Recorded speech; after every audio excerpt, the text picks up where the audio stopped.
Justin here again.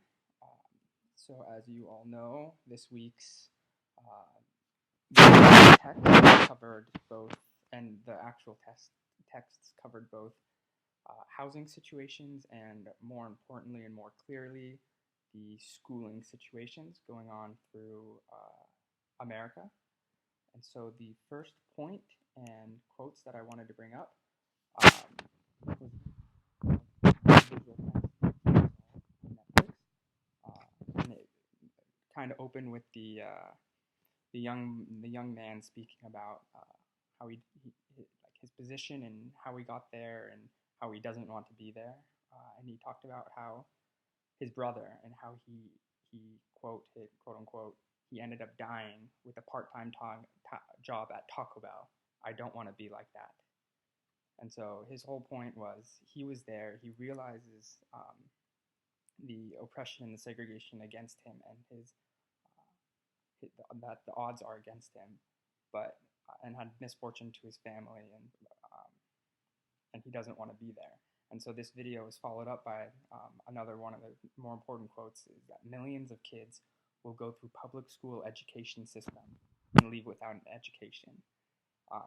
Now, of course, they'll get their degree, but he even mentioned that his brother had gone through high school, but still only had that part-time job at Taco Bell. These schools are not teaching these students the life skills and the actual what they need to know to be an effective member of society. They're kind of going through the motions, per se, for the years that they are in the school, so they're leaving with as uneducated as they come in. Now, with that being said, segregation has also tripled since 1988. So some people going to the same school are getting an education, are getting that extra help.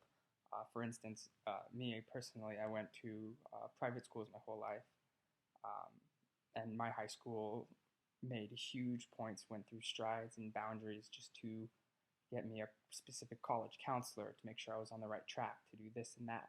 Now, part of this school was getting that same attention and still getting that the better education as these other students who are attending the same school, getting the same type of degree, but not actually pertaining or learning the information necessary to make them that high functioning member of society that was giving the other kids an opportunity of. So now the next point, the next thing I'm going to shift into is how I'm going to this is kind of larger, more scoped, and I'm going to make it a little more like larger, contextualized to the entire United States. And that first quote that I'm going to bring up, this is not a Little Rock or Southern story. This isn't just happening in certain parts of America.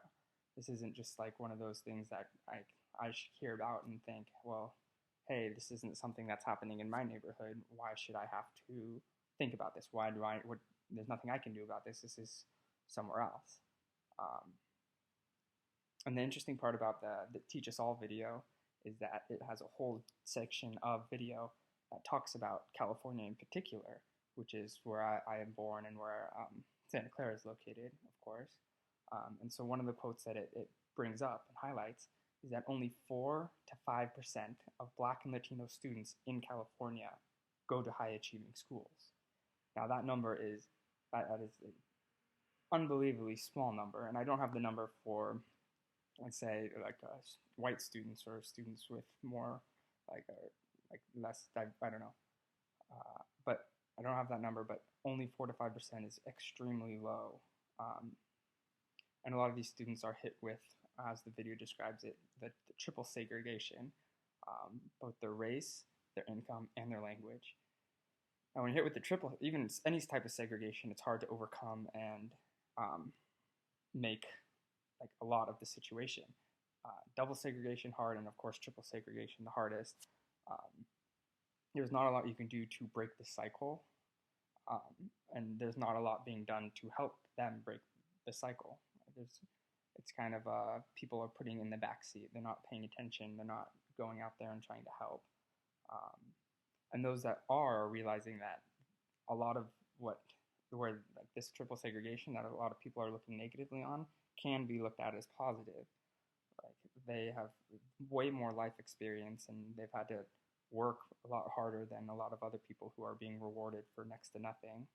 Um, Another example is a lot of them are bilingual, and that should be treated as an asset because it is an asset. Being able to communicate with more people should make you more qualified for certain jobs.